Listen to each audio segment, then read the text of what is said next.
Harman Melville. Herman Melville का birth हुआ 1819 में, डेथ हो गई 1891 में। He was an American novelist, short story writer and poet of the American renaissance period and romantic era. So Stanton Garner, author of the Civil War world of Herman Melville, described Melville as the third participant in the mid-19th century American poetic revolution. In 1847 Melville married Elizabeth Shaw. Elizabeth Shaw से इनकी शादी होती है 1847 में। फिर उनके कुछ important work के बारे में देखते हैं। इनका जो सबसे पहला वर्क है जो कि ऑटोबायोग्राफिकल इन नेचर है, Melville Drew on his south Pacific experience in his first 2 novels which become the runway best seller. तो ये जो 2 इनके पहले नॉवेल्स थे उनके एक्सपीरियंस पे थे, जो कि उन्होंने साउथ पैसिफिक एक्सपीरियंस अपना शेयर किया था। जिसमें जो फर्स्ट नॉवल था उनका वो है टाइपी, जो कि 1846 में आया, और ओमो जो कि 1847 में आया।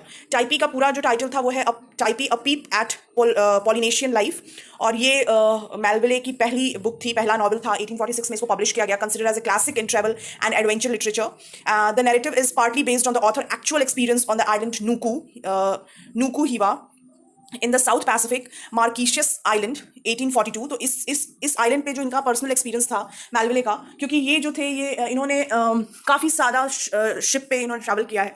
सो इन्होंने इस अपने एक्सपीरियंस को इस पर्टिकुलर वर्क में इन्होंने शेयर किया। Taipei is an anthropological study of an exotic and savage native culture that both impressed and frightened Melville. दूसरा जो उनका नॉवल है वो है ओमू जो है narrative of adventure in the South Sea, और ये जो है सेकंड नॉवल थी मेलविले की, और ये 1847 में आई, और ये कहा जाता है कि सीक्वल है पहले वाले का, मतलब टाइपी का ये सीक्वल है। जितने भी कैरेक्टर्स हैं वो सारे सेम हैं, both Typee and Omoo based on his own experience. His first novel, अच्छा तो ये जो है वही टॉम की ही स्टोरी है, वो दूसरी जगह जाता है, किस तरीके से वो अपना ट्रैवल करता है। तो वो दूसरा स्टोरी जो है ओमू में है, वो पहले वाले का टाइपी का ये सीक्वल है। अब मेलविले का ऐसा नॉवल जो कि उनके अपने पर्सनल एक्सपीरियंस पे बेस्ड नहीं था, वो नॉवल है मार्डी।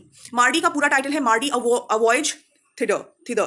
सो ये जो है इनकी थर्ड बुक थी, और ये इनके एक्सपीरियंस पे बेस्ड नहीं थी, एक इंडिपेंडेंट नॉवल थी जो कि इन्होंने इमेजिनेशन से लिखी। इसमें इनका पर्सनल एक्सपीरियंस कुछ भी नहीं था। It was the first pure fiction work, इसको कहा जाता है, beginning as a travelogue in the vein of the author's 2 previous efforts. The adventure story gives way to a romance story which in its turn give a way to the philosophical quest. So ये एक तरीके का philosophical quest है इस novel में, मार्डी में, और इसको ओरिजिनली 2 वॉल्यूम्स में पब्लिश किया गया था। फिर जो नेक्स्ट वर्क है इनका वो है रेडबर्न। रेडबर्न की अगर हम बात करें तो इसकी पूरी टाइटल है रेडबर्न हिज फर्स्ट वॉयज, और ये इनकी मेलविले की फोर्थ बुक थी, जिसको कि 1849 में पब्लिश किया गया। ये सेमी ऑटोबायोग्राफी है, और ये रिकाउंट करती है उन adventure of refined youth among coarse and brutal sailors and the seedier area of Liverpool. तो ये लिवरपूल की स्टोरी है रेडबर्न में, और Melville wrote Redburn in less than 10 week. इसको इन्होंने 10 वीक में लिखा था। सो इसके बारे में एफओ मैथीसियन ने कहा कि the most moving of its author's book before Moby Dick. So ये इसके बारे में एक स्टेटमेंट है। Redburn based on a trip Melville took to Liverpool. ये लिवरपूल पे इन्होंने एक ट्रिप लिया था मेलविले ने, उसी से इंस्पायर्ड होकर इन्होंने रेडबर्न लिखा। लिवरपूल इंग्लैंड में है। It is adventure about the Wellingborough Redburn, जिसके बारे में एक इम्पावरिश्ड बॉय है, जिसके बारे में ये पूरी स्टोरी है, उसका किस तरीके से वो अपनी लाइफ जीता है, उसी के बारे में रेडबर्न है। फिर नेक्स्ट इनका जो नॉन फिक्शनल वर्क है वो है व्हाइट जैकेट, जो कि 1850 में आई। इसका पूरा टाइटल था व्हाइट जैकेट और the world in a man of war. The book is based on the author's 14-month service in United State navy abroad and frigate USS नेवर सिंक। सो ये जो है इन्होंने जो सर्विस दी नेवी को, यूएस नेवी को, उसी का एक्सपीरियंस है व्हाइट जैकेट में। Novel won political support for its stand against the use of flogging as corporal punishment abroad naval vessel. सो इसको बहुत ही ज्यादा सपोर्ट भी मिला था पॉलिटिकल। जो सबटाइटल है इसका the world in a man of war, वो डिपिक्ट करता है life abroad, a typical frigate, the never sink, and describes the tyrannies to which ship officers subject ordinary seamen and the appalling condition under which the seamen live. तो ये उनका पूरा experience है इस पूरे वर्क में, व्हाइट जैकेट में।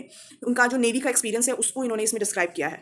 फिर इनकी मोस्ट पॉपुलर वर्क मॉबी डिक, जिसकी वजह से हर्मन मेलविले जाने जाते हैं, ये 1851 में आई। इसका पूरा टाइटल है मोबी डिक और वेल। इसको इन्होंने डेडिकेट किया था नेथेलियन हॉथरॉन को।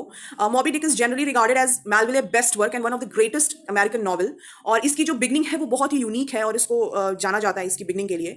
विलियम फॉकनर ने कन्फेस किया कि he wished he had written the book himself. उन्होंने जब इस बुक को पढ़ा तो उनको लगा कि ये बुक उन्हें खुद लिखनी चाहिए थी। फिर डीएच लॉरेंस ने इस बुक के लिए कहा है one of the strangest and most wonderful book in the world and greatest book of the sea ever written. ये डीएच लॉरेंस के वर्ड हैं about Moby Dick. It was commercial failure. जब इस बुक को पब्लिश किया गया, novel को publish किया, तो ये कमर्शियल फेलियर थी, और इसको जब ऑथर की डेथ हुई तो ये आउट ऑफ प्रिंट था, इसको प्रिंट भी नहीं कोई कर रहा था। इसको जो रेप्यूटेशन मिला है ग्रेट अमेरिकन नॉवल का, वो आफ्टर 20th सेंचुरी मिला है। फिर इनका जो नेक्स्ट इंपॉर्टेंट वर्क है वो है पायरर और एम्बिग्विटीज, ये पब्लिश हुआ है एक तरीके से after the lukewarm reaction of the Moby Dick.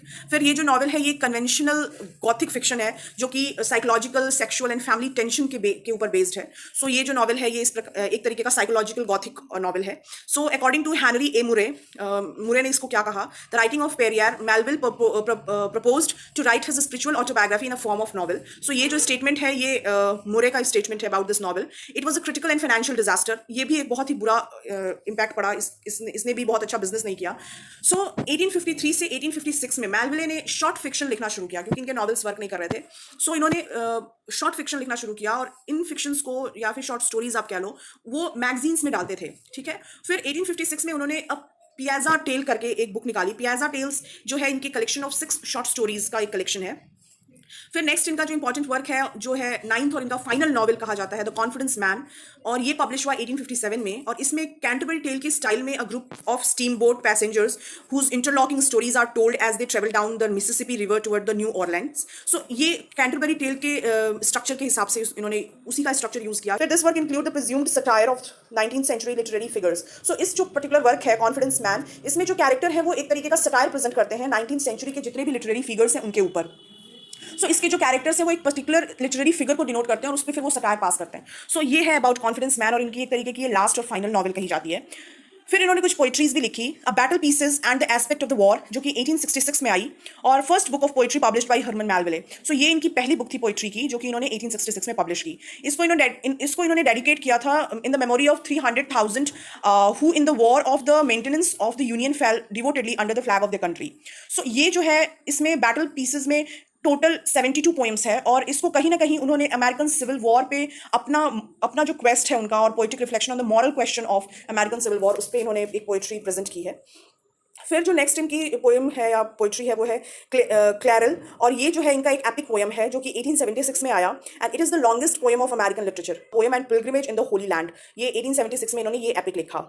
फिर इनकी जो लास्ट वर्क है तो मतलब पूरी तरीके से लास्ट वर्क है वो है बिलीबार्ड सेलर, और ये पोस्ट्यूमसली पब्लिश हुई 1924 में इनके डेथ के बाद, और ये एक तरीके की नोवेला है जो कि अनफिनिश्ड है। So this work is unfinished. कुछ और भी इनके अगर वर्क देखें तो इजराइल पोर्टर करके है हिज 50 ईयर एग्जाइल, और ये इन्होंने एक शॉर्ट पिकारेस्क नॉवल पब्लिश किया था serial in a serial form, और बिटवीन 1854 से 1855 में पुटनम्स मंथली मैगजीन में, पुटनम्स मंथली मैगजीन में इनकी वो सारी स्टोरीज पब्लिश हुई जिसको इन्होंने पियाजा टेल में पब्लिश किया था कलेक्शन।